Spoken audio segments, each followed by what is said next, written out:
Do you still believe cursed objects are nothing more than old legends?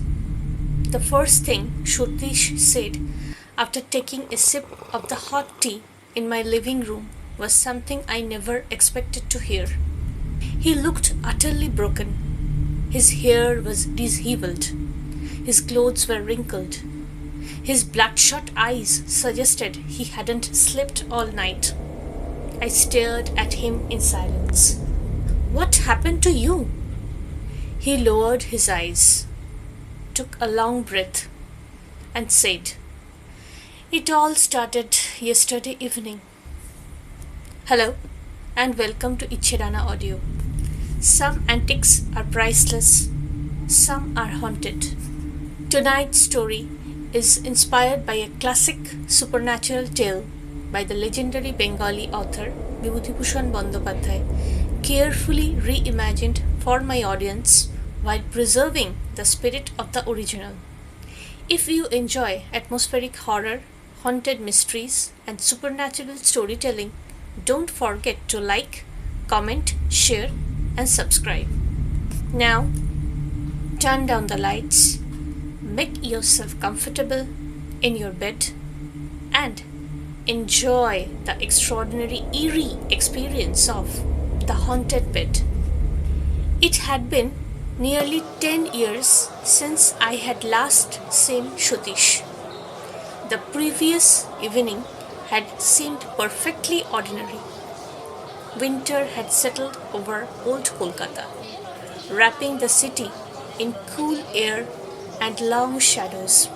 Office buildings had just emptied, and Benting Street was overflowing with people eager to return home before darkness swallowed the city. Tram bells echoed through the crowded streets. Vendors shouted from the roadside. Horse-drawn carts rattled over the uneven stones. I was slowly making my way through the crowd when someone brushed past me so hard that I nearly lost my balance. I grabbed the stranger's sleeve and surprised. Shrutesh? He stopped instantly. For a moment, we simply stared to one another. Then his face lit up. Khogin! My God! I have been looking everywhere for you. I laughed. Interesting way of showing it. You nearly knocked me into the road. I'm sorry, he said, glancing at his pocket watch. I'm in a terrible hurry. I can see that. But where are you rushing off to? Instead of answering, he reached inside his coat and unfolded a carefully folded newspaper clipping. I'm going to buy something. Curious, I took it from his hand. It read, For sale, a rare antique Chinese bed, one of a kind. Highest bidder takes it home. At the bottom was a single sentence that immediately caught my attention. Its mysterious history makes it unlike any other bed in the world. Miss this opportunity and you may regret it forever. I looked back at Shrutesh. A mysterious history? Sounds like an advertisement written to fool collectors. Shrutesh smiled. That's exactly why I have to say it. So, you are telling me you are planning to spend money on a bed because a newspaper says it's mysterious. I am planning to discover why it's mysterious. There was no arguing with him. I had known Shrutesh since childhood. Once he made up his mind, nothing could change it. Come with me, he said. It isn't far. I promise I will tell you everything on the way. And if I refuse? He laughed. You know me too well. I will drag you there if I have to. That sounded exactly like Shrutesh. With a sigh, I followed him. We left the busy streets behind and entered one of the oldest Chinese quarters of the city. The lively sounds of Kolkata slowly disappeared behind us. The narrow lens grew darker, quieter, older. Satish stopped suddenly. I have found it! He pointed toward a narrow alley almost hidden between two crumbling buildings. The moment I looked inside, an uneasy feeling settled over me. A crooked neem tree leaned over the entrance like a silent guardian. A rusty iron dustbin filled the air with the sour smell of rotting waste. A cold gust of wind rushed through the alley without warning. Several bats exploded into the night sky. Two stray dogs lifted their heads and began howling. Not barking, howling, as though warning us to stay away. I instinctively grabbed Shatish's arm. I don't like this place. He smiled. He was scared. I have got a bad feeling. We have come this far. We are not turning back now. Reluctantly, I followed him into the darkness. The alley twisted like a maze. An old signboard hung outside a forgotten Chinese herbal clinic. Its faded painting of a human skeleton was barely visible beneath years of peeling paint. Somewhere nearby, a lonely piano played a slow, haunting melody. Yet, not a single musician was anywhere inside. A few minutes later, we stopped before an enormous mansion. I would never seen anything like it. Its cracked walls leaned dangerously. Bricks protruded from every surface. The broken iron gate hung from a single hinge. The entire building looked as though it had survived centuries of neglect. It felt less like a house and more like a forgotten fortress. We stepped inside, and what I saw next made no sense at all. The alley outside had been completely deserted, yet the mansion was full of people. Men and women from different backgrounds stood silently inside the enormous hall. No one spoke, no one whispered. The silence was so complete that I felt as though even a failing pin would echo through the room. Every face carried the same expression: curiosity, expectation, almost obsession. Nearly an hour passed before an elderly Chinese man entered the hall.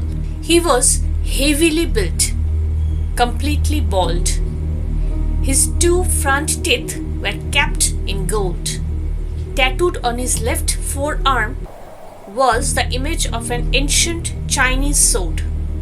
Without saying a word, he motioned for everyone to follow him. We passed through corridor after corridor, each darker than the last. The house seemed impossibly large, like a maze designed to ensure that no visitor could ever find the exit alone. Finally, he opened a pair of carved wooden doors, and there it was, the bed. It was unlike anything I had ever seen. Its frame was carved from dark, polished wood covered with astonishing craftsmanship. Dragons curled along the headboard. Ancient clouds flowed across the side panels. At one end sat a serene carving of the Buddha in deep meditation. It wasn't particularly large. Two people could sleep comfortably upon it. Yet, the elderly man demonstrated something extraordinary. With a series of hidden wooden joints, the bed silently unfolded until it became nearly 5 times of its original size.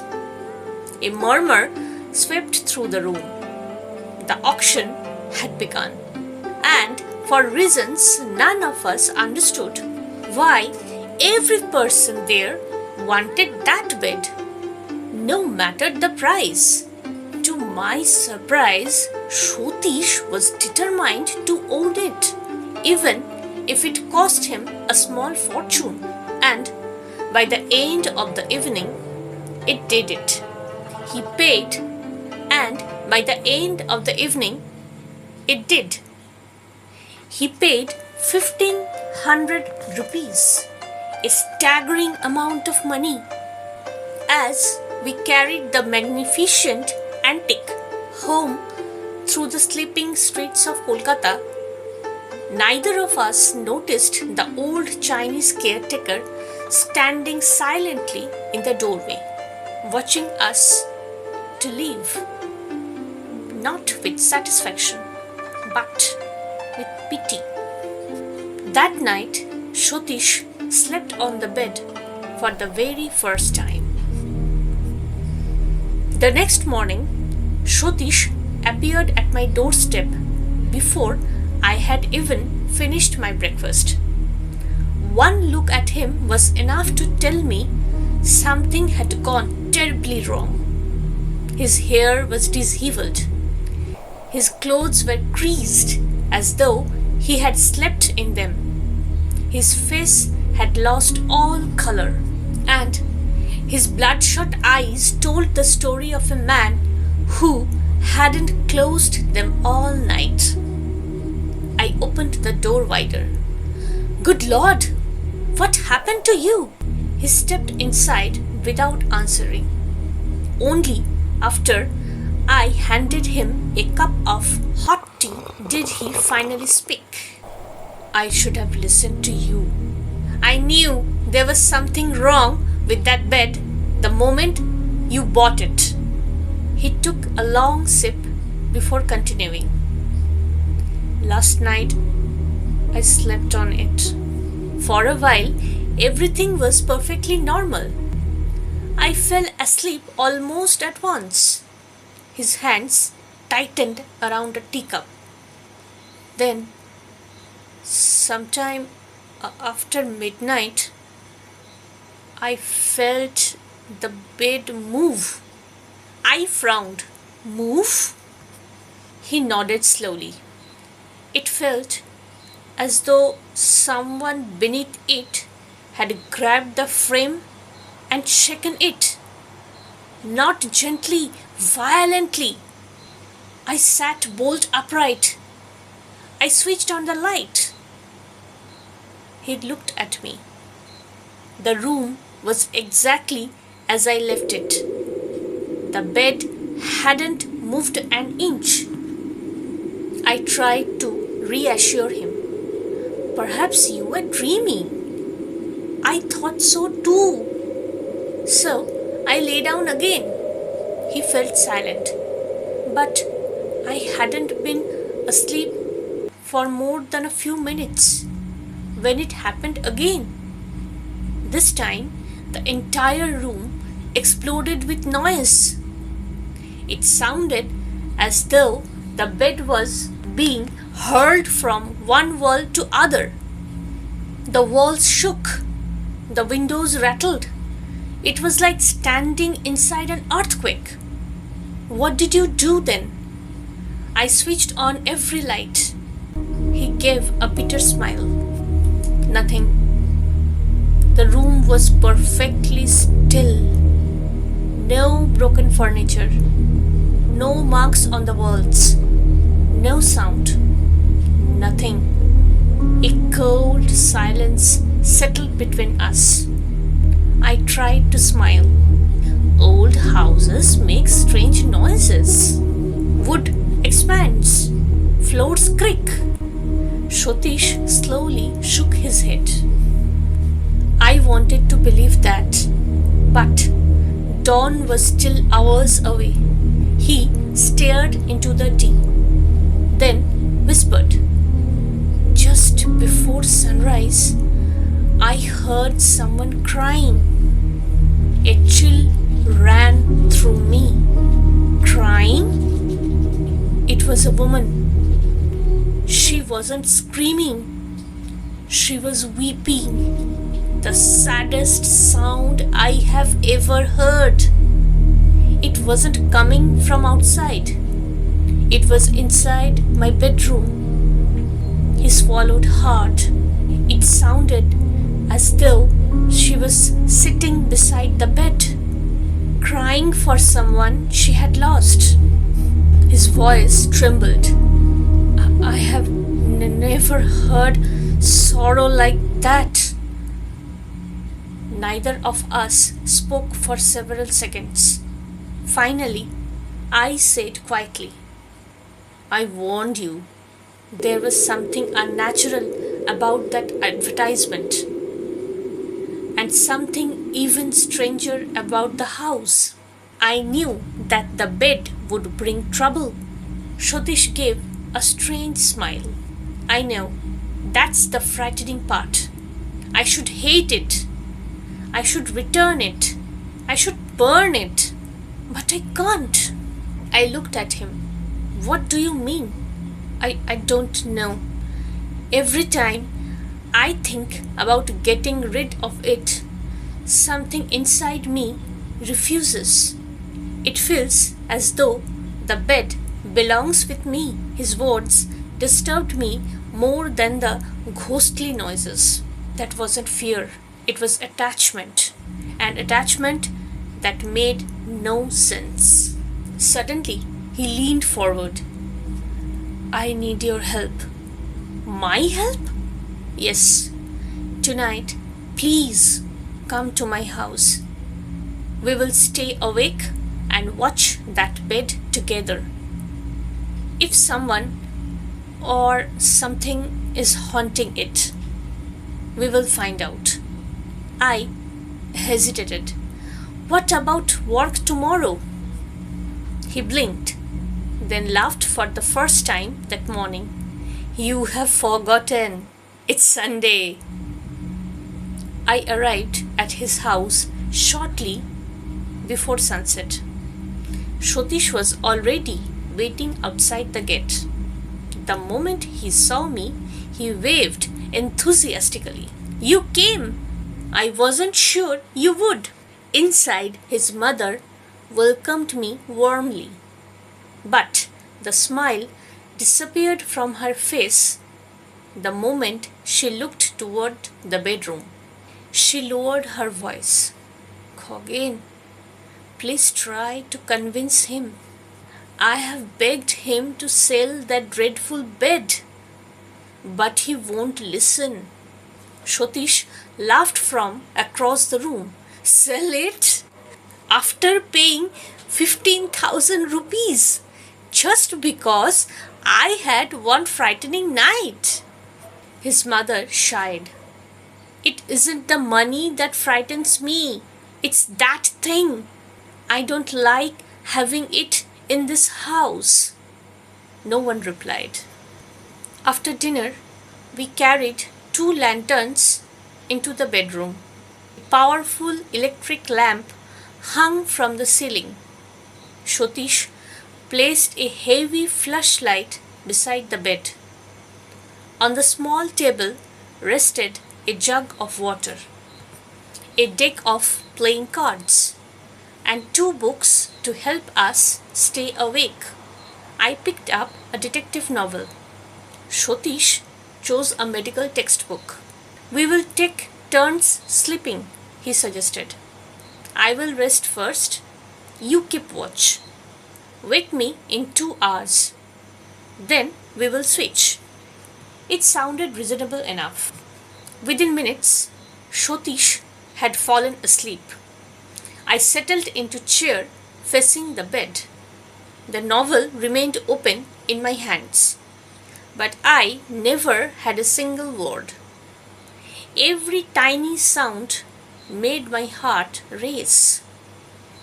The tickering of the clock, The rustling curtains, the wind brushing against the window. Outside, the city had fallen silent. Inside, only the old Chinese bed waited patiently in the darkness. And for reasons I couldn't explain, I couldn't shake the feeling that something was waiting with it. For several minutes, nothing happened. The room remained perfectly silent. The old clock on the wall ticked steadily toward midnight. Shotish slept peacefully. I tried to keep my mind occupied before reading. But every few moments, my eyes drifted back to the antique Chinese bed. The curved dragons seemed almost alive in the flickering lamplight.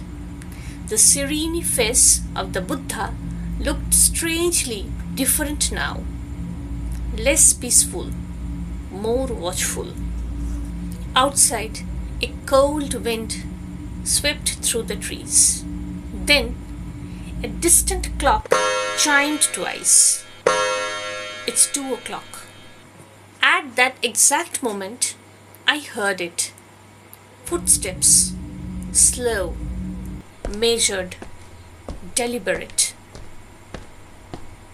Someone was walking along the veranda outside the bedroom.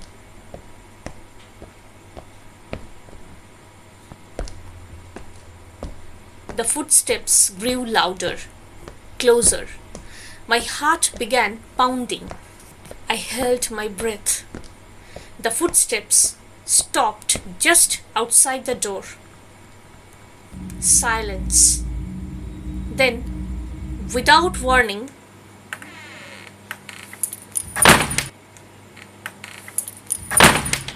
the bedroom window crushed shut with tremendous force. The lantern flame flickered wildly. My book slipped from my trembling hands. I sprang on my feet. Shotish! He sat upright instantly. What happened? Didn't you hear it? Hear what? The footsteps, the window. He looked towards the closed window. It was open a moment ago. Neither of us spoke. The room suddenly felt much colder. Shotish grabbed the flashlight. Perhaps someone is playing tricks on us. He walked to the door and pulled it open. The veranda was empty. No footprints, no movement, only darkness. He slowly closed the door again. You imagined it, he whispered. I wanted to believe him. Then the electric lights began to flicker. Once, twice, 3 times, and suddenly everything went black. The room was swallowed by darkness. Shotish, I am here. Don't move. A second later, he switched on the flashlight. Its narrow beam cut through the darkness. The bed stood exactly where it been, silent, motionless. Then a laugh echoed through the room. Not loud, not human. It began as a low chuckle.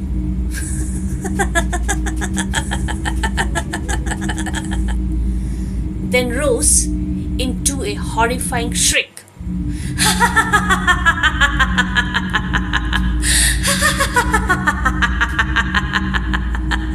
The laughter bounced from wall to wall until it seemed the entire house was laughing with it. Every hair on my body stood on end. I had never heard such laughter.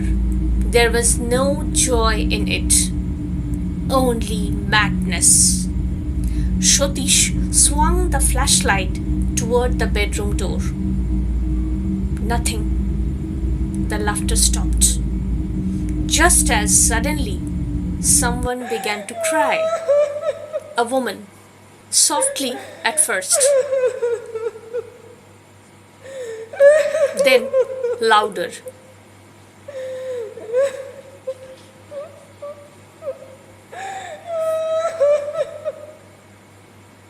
She sounded as though she were kneeling beside the door, weeping with unbearable grief. Shrotish aimed the flashlight toward the door. The crying stopped instantly. Before either of us could speak, the sobbing came again.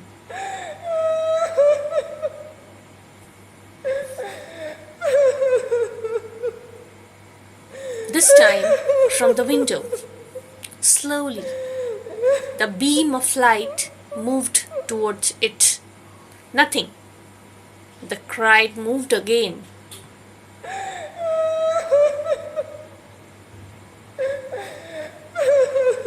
Now, it seemed to come from the bed itself, not beneath it, not beside it, from the very wood.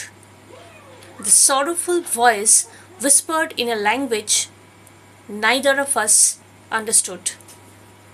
It wasn't Bengali. It wasn't English. It wasn't any language I had ever heard. Yet, somehow, its meaning reached straight into my heart. It was a sound of unbearable loss, of longing, of someone mourning a life that had ended too soon. The room seemed to grow heavier. Breathing became difficult.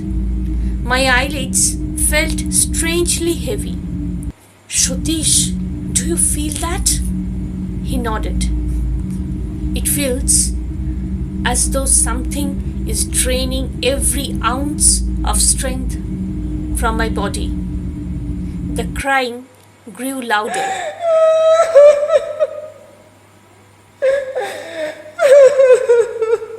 It surrounded us. The walls, the ceiling, the floor. It was everywhere. Shrotish gritted his teeth. No, I'm not afraid. He stepped toward the bed, raised the flashlight, and shouted, "Who's there? What do you want?" There was no answer, only silence. Then the bed moved. Not a little, not an inch. It lurched violently across the wooden floor, as though invisible hands had seized it.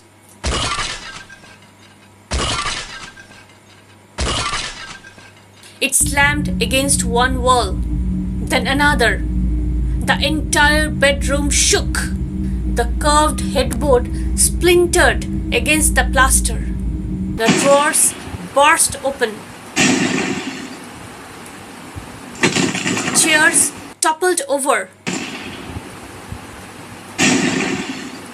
It was as though the room itself had come alive. Then came another sound, dry, sharp, relentless.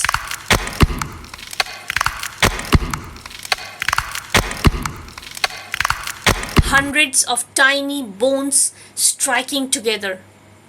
The noise grew louder. Closer, until it seemed that countless skeletons were dancing all around us. Invisible, endless. Their rattling laughter mixed with the woman's endless sobbing. The two sounds became one horrifying chorus.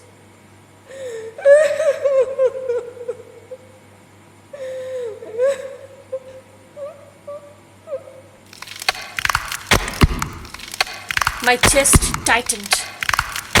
Every heartbeat sent pain through my body. I could barely breathe. The room began to spin. The flashlight slipped from Shotish's hand. Darkness swallowed us once more. Crying, laughter, the rattling bones, everything blended into a single deafening roar.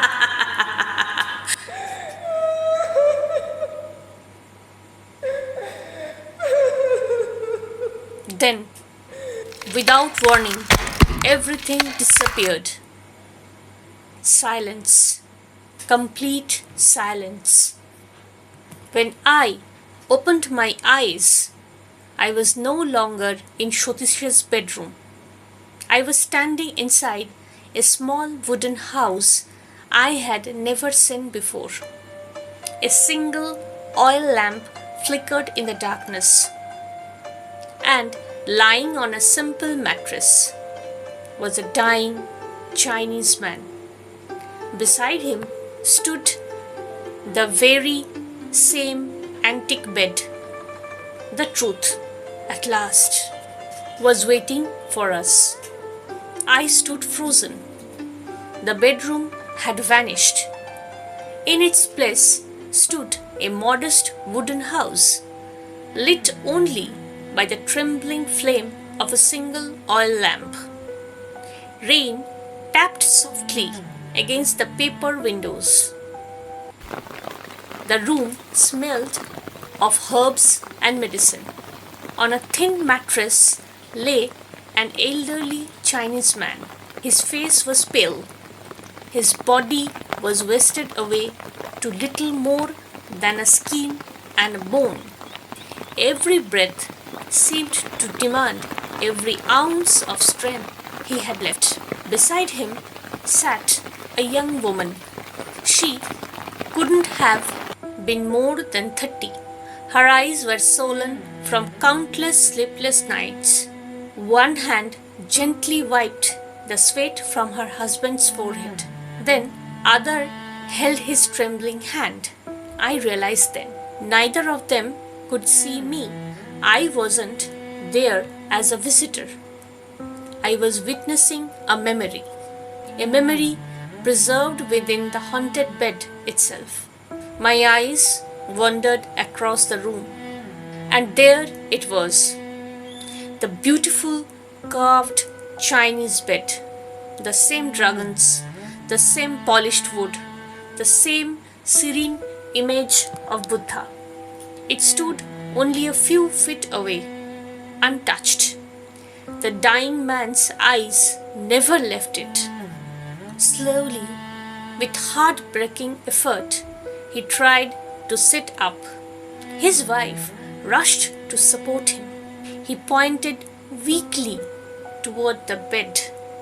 Though I couldn't understand his language, I understood his desire. He pointed to spend his final moments resting on that beautiful bed. Perhaps it had been carved for him. Perhaps it carried precious memories of happier days. Perhaps it represented the life he was about to leave behind. With folded hands, he pleaded, not for life, not for wealth, only for that one final wish. His wife burst into tears.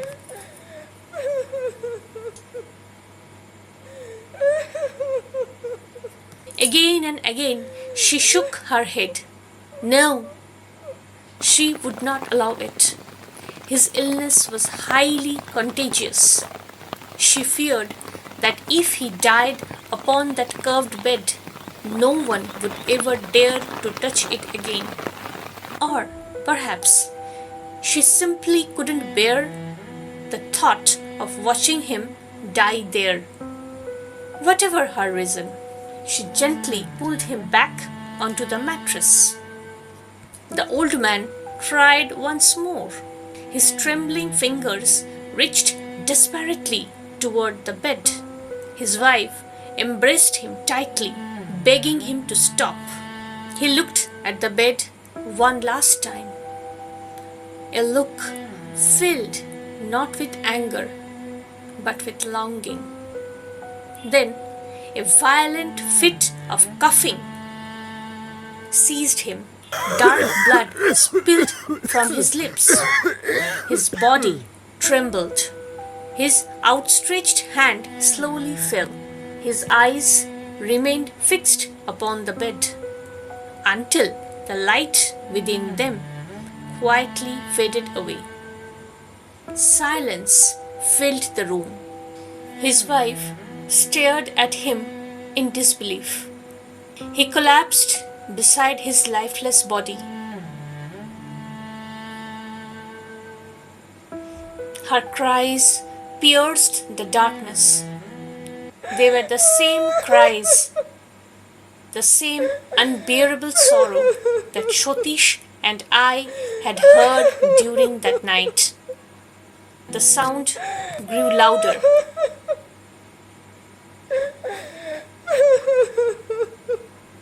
Until it swallowed everything around me. The room dissolved into darkness. When I opened my eyes again, morning sunlight streamed through the bedroom window. Voices surrounded me. I was lying on the floor of Shotish's house. His mother was sprinkling water on my face. Several neighbors stood nearby, looking deeply worried. "You have finally opened your eyes," she said with relief. "What happened to you, boys?" My head throbbed painfully. I looked around. "Where's Shyotish?" "He's alive," she replied. "But he still hasn't regained consciousness." Moments later, Shyotish slowly opened his eyes. He looked at me.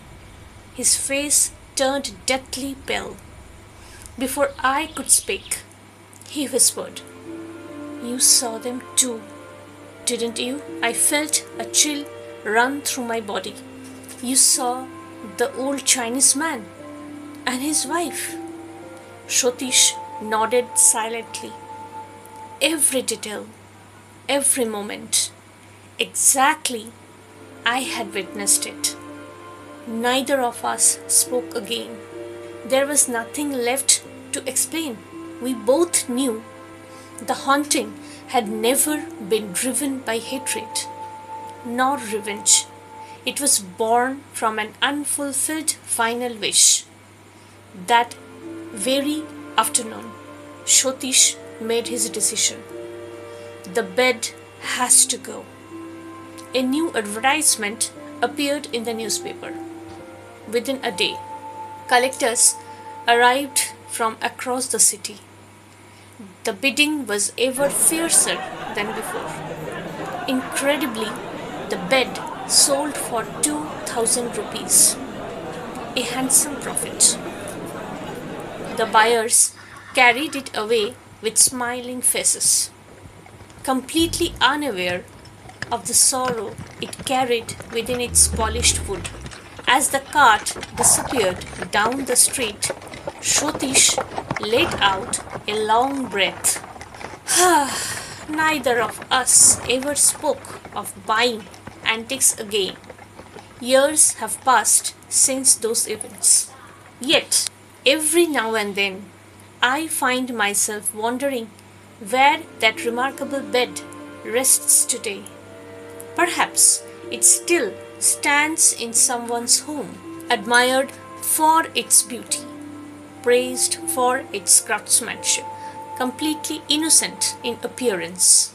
Or perhaps on some quiet winter night, a new owner wakes to the sound of gentle footsteps, a woman's distant sobs, and the longing of a dying man still reaching for the bed that slipped beyond his grasp.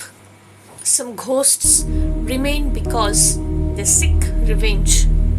Others remain because they cannot forgive. But the saddest spirit of all are those held captive by a single unfinished wish. Perhaps somewhere the haunted bed is still waiting. If the haunted bed kept you listening until the very end, take a moment to ask yourself, would you ever dare bring an antique with an unknown past into your home? Because sometimes it's not the object that's haunted, it's memories trapped inside it. If you enjoyed today's story, please leave a like, share your thoughts in the comment section, and subscribe to Ichedana Audio for more original supernatural tales and timeless horror classics. Until next time, have a good day.